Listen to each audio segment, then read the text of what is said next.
what are you doing in terms of individuals, policies affecting residences and everyday life, whether at work, school, or online, protecting jobs, making sure that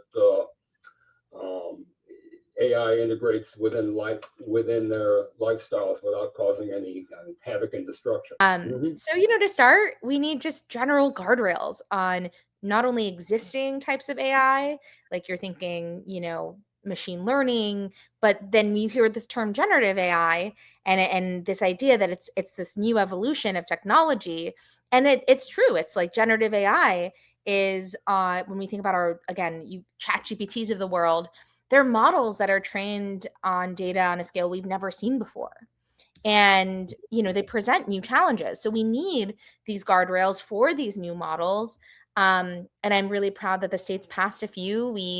I'm proud to be the sponsor of the New York AI Act, which asks companies to report on how they're auditing these tools, set some frameworks for impact assessments and risk.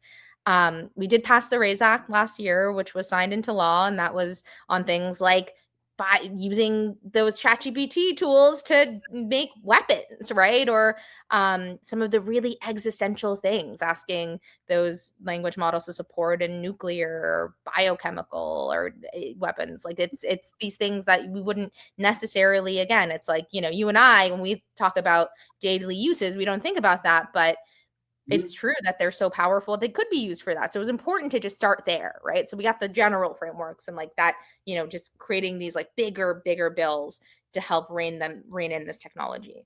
And then to your point, there's like the everyday uses. And there are some bills that I have on that, for example, on minors and chatbots.